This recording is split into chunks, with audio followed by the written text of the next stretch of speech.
Mrtvi su naši, oni nam ne žele zlo. Ono što je opasno dolazi s polja. Crni vukodlak. Izgovorio sam to gotovo nesvesno, podsetivši se Milenkovih reči. Da, a Rade je klimnuo glavom. Nije bilo nikakve šale, nijednog trzaja mišića na licu. Samo čist, ogoljeni užas. Kad neko od naših ne može da nađe mir, to zlo ga nanjuši iz daljine, osjeća miris raspadanja i patnje. Dolazi iz mračne šume, iz dubine Vlaških gora i onda raskopava zemlju, raskopava grobove da proždere tu nesmirenu dušu. Sedeo sam pod starom drvenom nadstrešnicom, gledao u to blatnjavo dvorište i pušio. Pored mene, na ispucalom drvenom stolu, stajala je flaša domaće rakije i 2 musave čašice. Komšija Milenko je sedeo preko puta mene. Ćutali smo. U ovom našem zaboravljenom selu više niko nije imao šta da kaže. Sve je odavno ispričano. Selo je umiralo. Zapravo, već je bilo mrtvo, samo mu još to niko nije javio. Omladina je odavno pobegla, rasula se po svetu, trudeći se da zaborave odakle su potekli. Ostali smo samo mi, starci, pijanci i oni koji nisu imali gde drugde da odu. Jel ti se čini, Milenko? Progovorio sam, a glas mi je zvučao nekako hrapavo, tuđe. Kao da je vreme ovde stalo, kao da svaki dan živimo jedan te isti prokleti dan. Ustanem, nahranim to malo stoke, iscepam drva, sednem ovde, pijem i sutra opet isto. Nikad ništa novo, ni dobro, ni loše. Samo praznina. Milenko je ispio svoju rakiju, namrštio se i obrisao usta nadlanicom.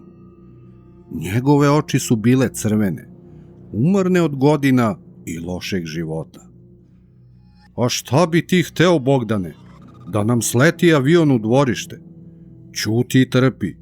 Bolje ova naša dosada nego da nas nađe neko zlo. Zlo uvek nađe put kad mu se čovek najmanje nada. Nije to dosada, rekao sam kuckajući po stolu. To je neka težina, osjećam je ovde, unutra u grudima. Svaki dan me pritiska sve više, kao da mi duša vrišti, a usta ne mogu da se otvore. Zato sam morao nešto da promenim. Našao sam posao. Milenko me je pogledao ispod oka, sa nekom mešavinom sažaljenja i neverice. Posao? Ovde? Ko još nudi posao u ovoj našoj pustoši? Čiča Rade, na starom groblju, gore na brdu. Milenko se zaledio. Ruka kojom je posegao ka flaši ostala je da lebdi u hladnom vazduhu. Pogledao me je kao da ispred njega ne sedi čovek, već utvar. Jesi li ti sišao s uma? O, Bogdane, kod Radeta, na onom ukletom brdu. Trebaju mi pare, Milenko. Znaš da nemam. Deca su mi u gradu. Treba da im se pošalje neki dinar. A Rade plaća dobro. A ruke su mi još jake. Radit ću samo noćne smene. Da mu pomognem oko kopanja raka, da očistim staze i da pazim na red u toku noći. Red? Kakav crni red na groblju, nesrećo jedna.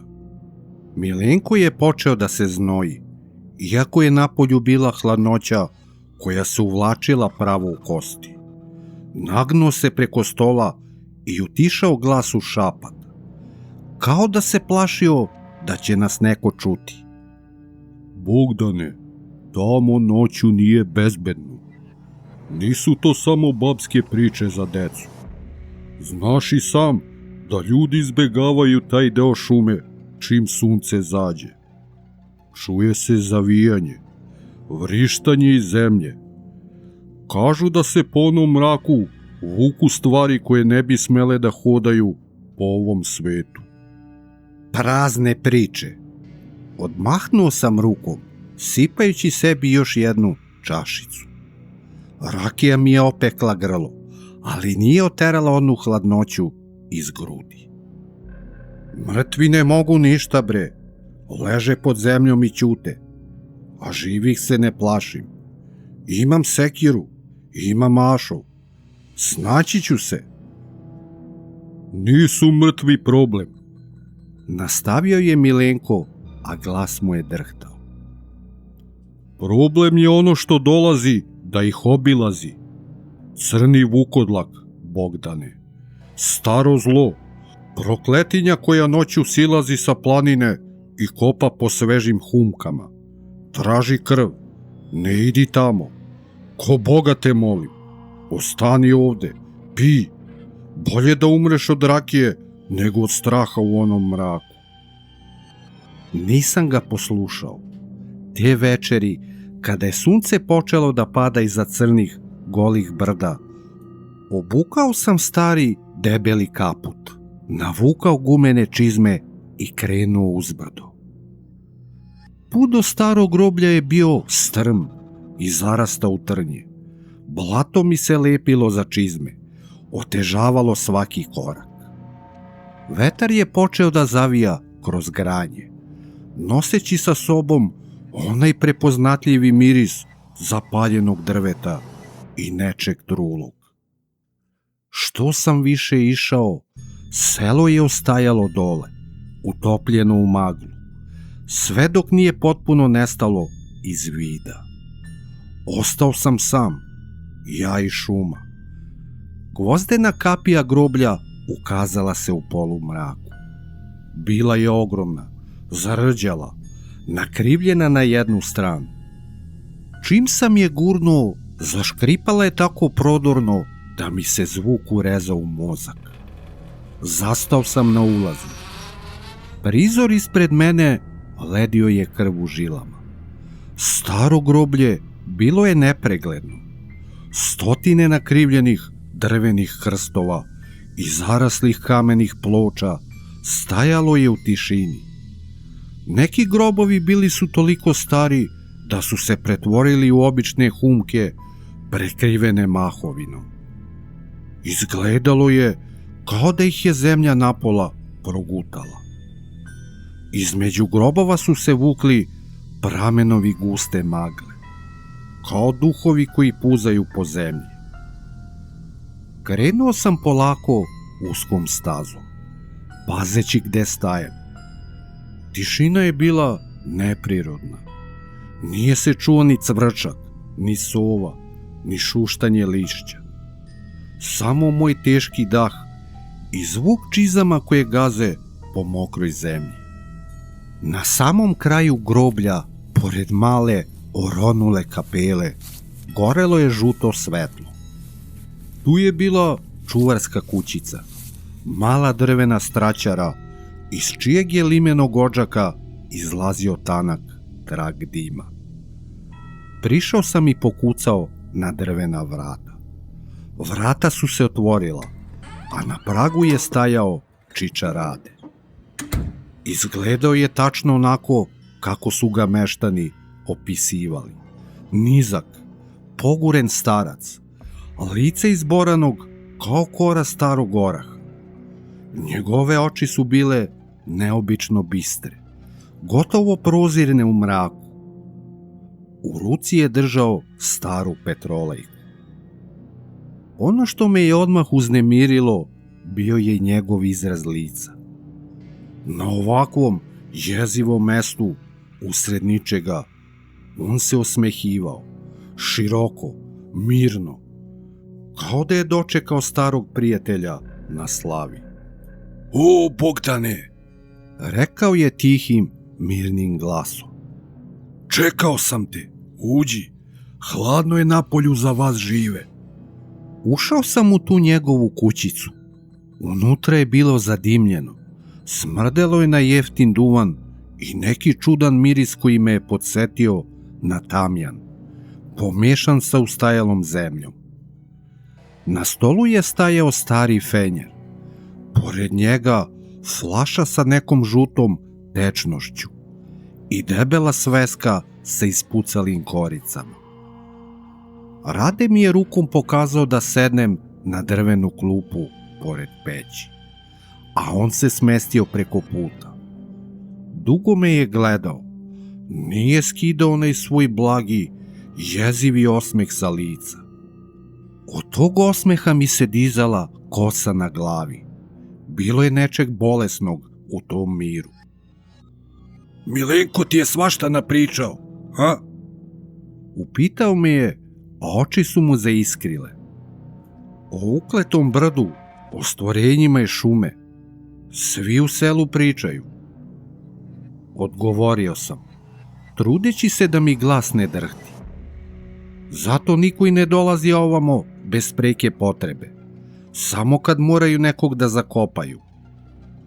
Rade je uzeo flašu sa stola i nategao iz nje. Onda se nakašljao, onako suvo, starački, i obrisao usta. Ljudi vole da pričaju, Bogdane. Strah im raspaljuje maštu. Ali ima istine u onome što se šapuće. Ovo nije obično groblje. Zato sam i tražio nekoga da mi pomogne. Ja sam star, snaga me izdaje.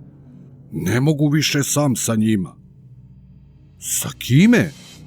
Upitao sam, naginjući se napred.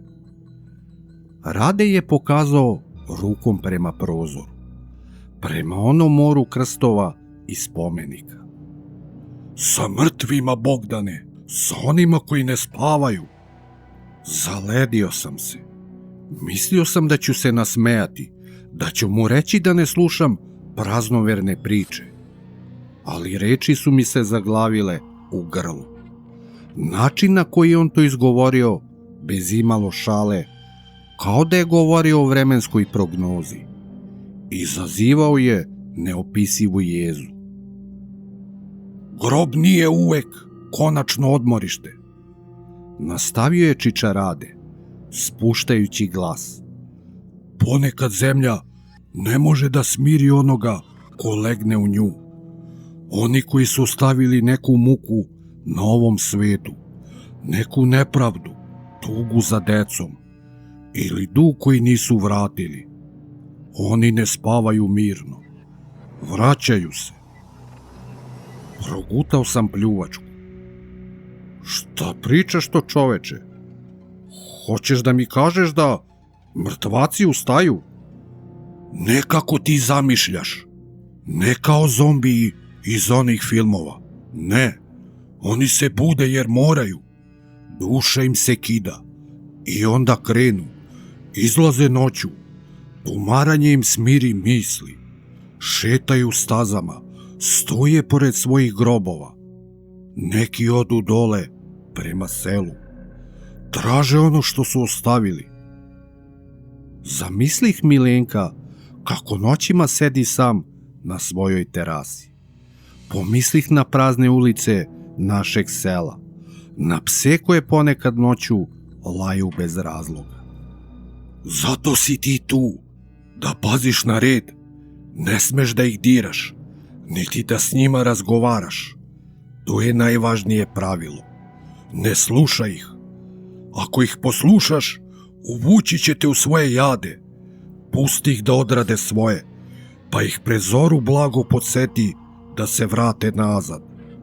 Samo ih zovneš po imenu i kažeš: tvoje je prošlo, spavaj.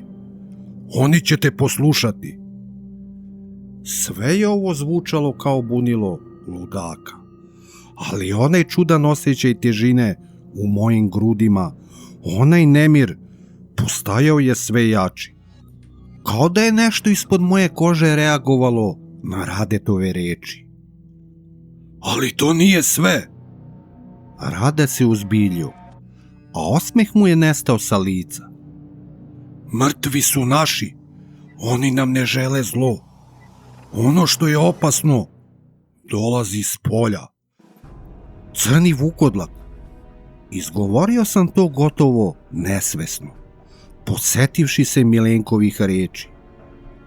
Da, a Rade je klimnuo glavom. Nije bilo nikakve šale, nijednog trzaja mišića na licu. Samo čist, ogoljeni užas.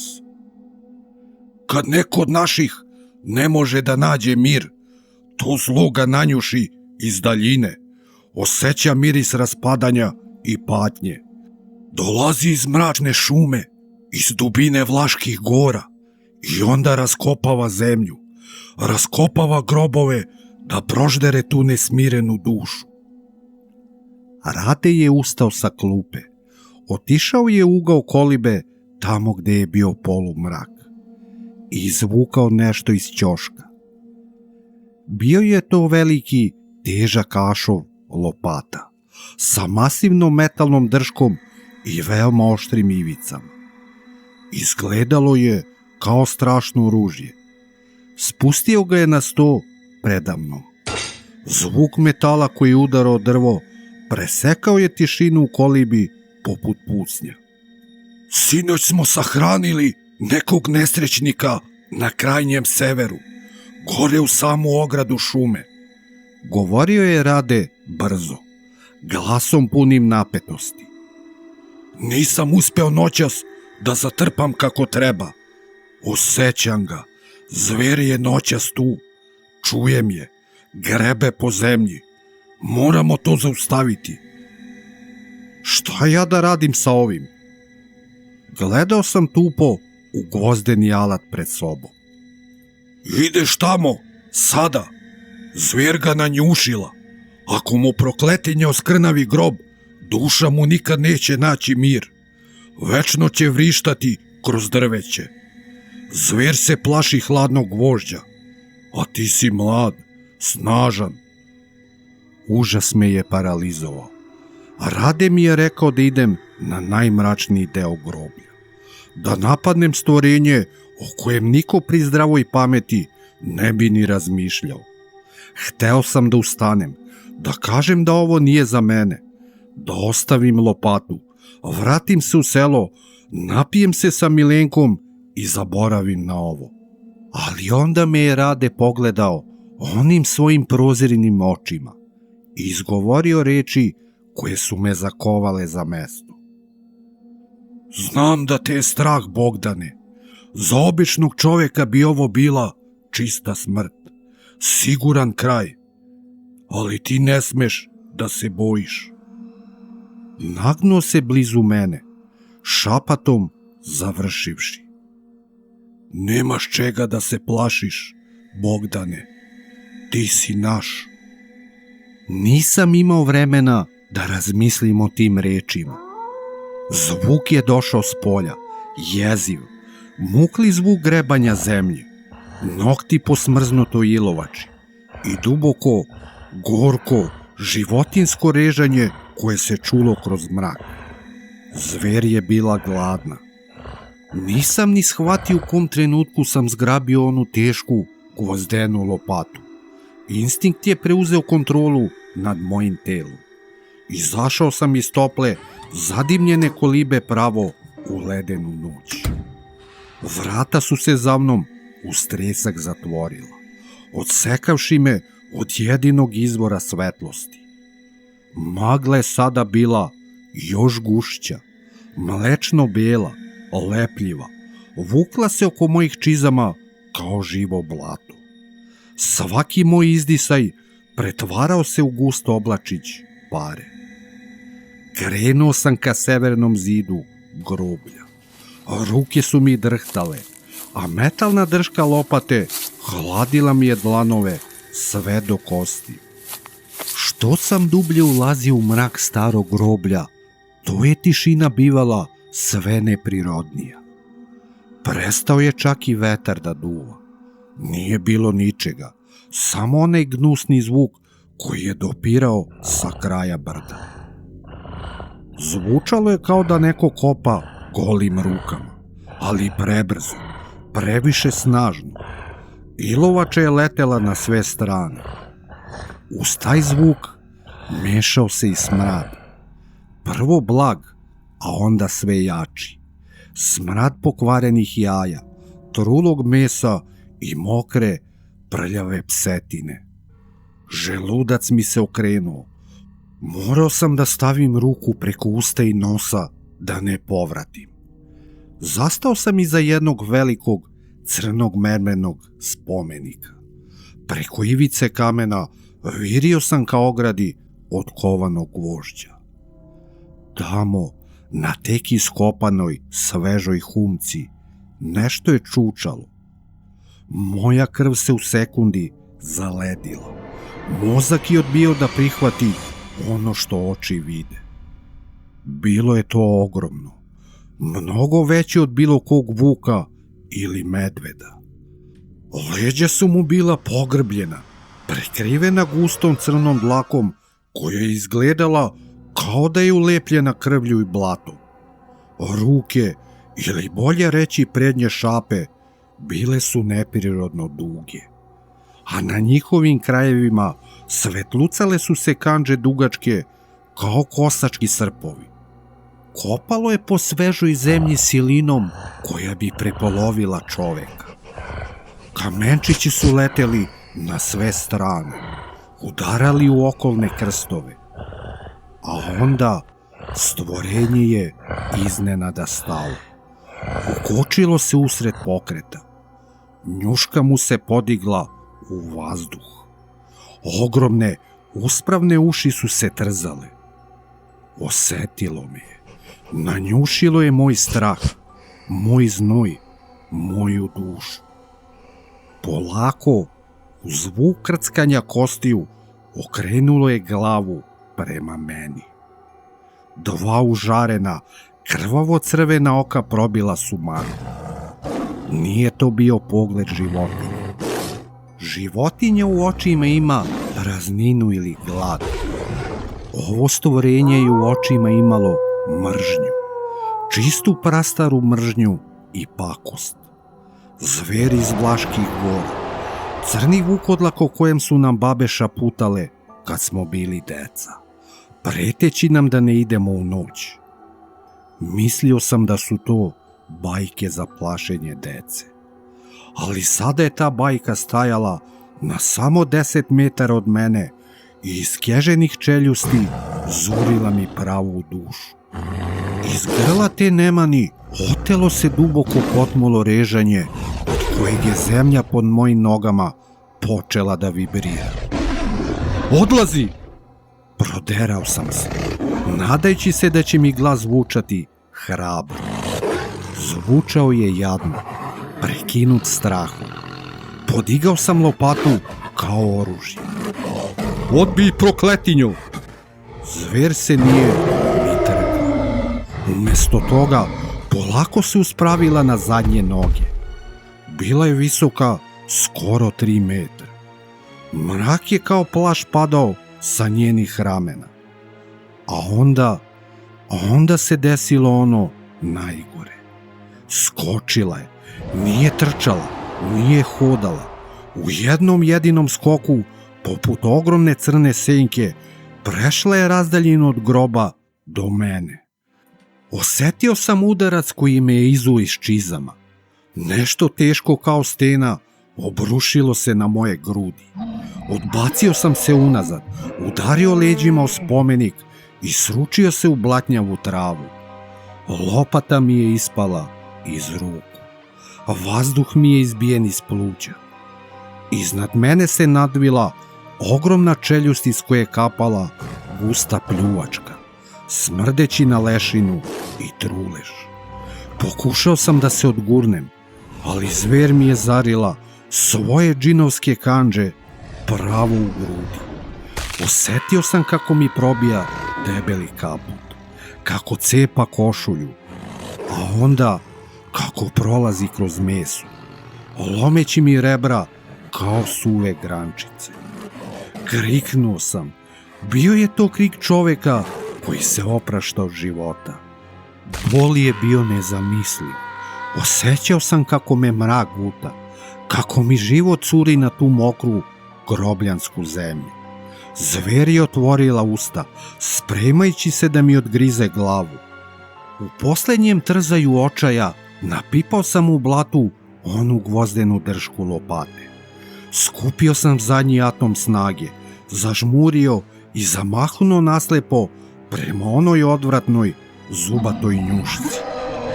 Gvožđe je udarilo u kost. Zver je jezivo vrisnula, zvukom koji je posećao na vrisak stotine mučenih ljudi. Sklonila se sa mene samo na sekund, trzajući glavu. Taj jedan sekund je bio sve što mi je trebalo. Ne znam kako, ne znam odakle mi snaga, ali sam se podigao na noge. Trčao sam naslepo kroz maglu, saplitao se o grobove, padao, gulio kolena, ponovo ustajao i bežao ka onom žutom svetu. Čuo sam zver iza sebe kako se lomi kroz spomenike. Urlala je, ja sam urlao. Držao sam ruke čvrsto pritisnute na svoje grudi, osjećajući kako me toplina moje sopstvene krvi natapa. Umirao sam, znao sam da umirem, ali sam želeo da stignem do Radeta, da ne umrem sam u ovom blatu. Vrata kolibe su se ukazala u magli. Bacio sam se na njih celom težinom. Upao sam u kolibu, tresnuši od drveni pod. Vrata su se za mnom zalupila. Ostao sam na kolenima, dahćući, gušeći se u sopstvenoj panici. Rade, zovi pomoć! Urlao sam, a glas mi se kidao histeriji. Suze su mi tekle niz prljavo lice. Raskomadala mi je grudi. Rade, umirem, iskrvariću. Zovi hitnu, zovi doktora. Krvarim. Čvrsto sam grlio svoje grudi, sagnut do poda, čekajući da me onaj oštar, neizdrživ bol dokrajiči. Čekao sam da čujem Radeta kako paniči, kako trči do starog crnog telefona na stolu. Ali u kolibi je bila tišina, samo pucketanje vatre u šporetu. Podigao sam glavu. Čičarade i dalje sedeo za onim stolom, tačno na onom istom mestu gde sam ga i ostavio. Držao je onu flašu rakije, lagano je mućkao i posmatrao me svojim bistrim očima. A onda se nasmejao. Nije to bio zlonameran smeh. Bio je to blag, tužan smeh starca koji gleda malo dete kako se plaši senke na zidu. Krvariš, Bogdane? Upitao je mirno. Njegov glas u ovoj mojoj panici delovao je potpuno nestvarno. Gde ti je krv? Šta pričaš? Jesi li ti lud, čoveče? Zver mi je zarila... Zastao sam usred rečenice. Spustio sam pogled na svoje ruke. Bile su prekrivene blatom. Nije bilo krvi. Pomerio sam ruke sa svojih grudi. Moj stari, debeli kaput bio je netaknut. Ni jedne jedine rupe. Ispod njega košulja je bila čista. Pritisnuo sam dlanovima svoja rebra, očekivajući užasan bol. Ništa. Pipao sam se kao sumanut, grebao po sopstvenim grudima, tražeći ranu, tražeći rupu iz koje mi život ističe. Nije je bilo. A onda sam primetio još nešto. Nešto daleko, daleko užasnije od same zveri iz mraka. Nisam osjećao bol, ali nisam osjećao ni otkucaje svog srca. Stavio sam prste na vrat, pokušavajući da napipam puls. Ništa. Mrtva tišina. Prekrio sam usta šakom, ne bi li osjetio onaj topli dah. Onu oblačku pare koja mi je malo izlazila iz usta napolju na hladnoći. Nije bilo daha. Iz mene nije izlazilo ništa. Bio sam hladan, potpuno i apsolutno hladan, onom dubokom hladnoćom koja se ne može ugrejati ni pored najjače peći. Rade, prošaputao sam, a soba je odjednom počela da mi se vrti. Rade, šta se ovo dešava sa mnom? Gde sam to ja? Šta mi je to zver uradila? Rade je polako ustao. Prišao mi je i stavio svoju tešku, suvu ruku na moje rame. Njegov dodir nije imao nikakvu težinu. Nije ti zver uradila ništa, Bogdane. Rekao sam ti već na početku. Zver napada samo žive ljude, one koji se nađu na putu, ili proklete mrtve duše koje su joj hrana. Ti si joj večeras samo smetao. Odgurnula te je kao krpenu lutku, jer u tebi nema ni kapi krvi koja bi nju zanimala. Za nju ti si samo prepreka otrulog mesa i kostiju. Gledao sam ga u neverici. Ne mogaš i da sastavim proste reči u glavi. Ja sam živ, promucao sam. Ja sam tu. Sedeo sam sa Milenkom danas. Pili smo rakiju. Žalio sam mu se za decu, za selo. Nisi, Bogdane. Rade je odmahnuo glavom sa puno sažaljenja. Milenko je umro od ciroze jetre pre 7 godina, a ti si umro još ranije. Srce te je izdalo jedne zime dok si cepao drva pred kućom. Pala je velika snežina. Sahranili su te tu ispod onog velikog starog bora pored kapele. Tvoja žena Ruža se preudala i odselila u grad. Deca su ti velika, imaju svoje živote.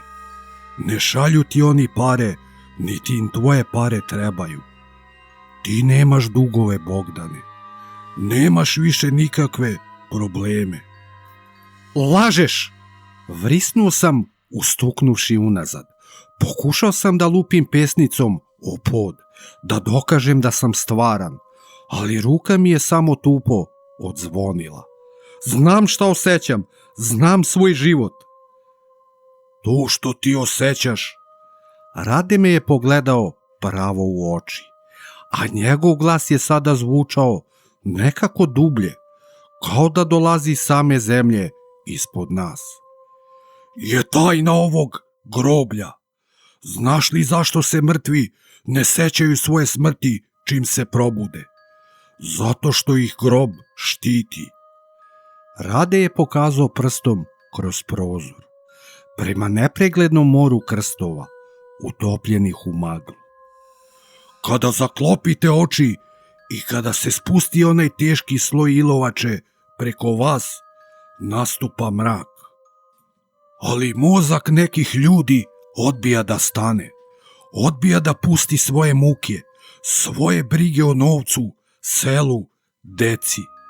I zato vam grob, ova crna zemlja naša, šalje iluziju, stvara vam privid da i dalje živite. Ti u svojoj glavi svako jutro ustaješ, hraniš stoku koje više nema, cepaš drva koja su odavno trula i piješ rakiju sa komšijom Milenkom, iako ste obojica odavno prah. Noge su mi klecnule, srušio sam se na onu drvenu klupu. Sve je počelo da ima stravičnog smisla, zato mi je svaki dan bio isti, zato mi se činilo da je vreme stalo, zato su ulice sela uvek bile tako prazne, a nebo tako uvek sivo. Ja nisam živeo u čamotinji, ja sam ležao u sopstvenom grobu i sanjao san mrtvaca. Pa kako sam onda ovde? Kako pričam s tobom? Jer si noćas postao nemiran. Nasmešio se Rade setno. Tvoja iluzija je napukla. Osetio si prazninu, osetio si težinu zemlje na grudima i mislio si da ti fali vazduh. Mislio si da nešto moraš da menjaš. Izašao si, Bogdane, došao si kod mene da tražiš posao. Nisi ti večeras pešačio uzbrdo iz sela. Ti si samo izmileo iz zemlje, tu, na 10 metara od moje kolibe. Suze koje su do malo pre tekle više nisu postojale. Samo hladnoća, strašna, večita hladnoća praznine. Nisam imao kome da šaljem novac.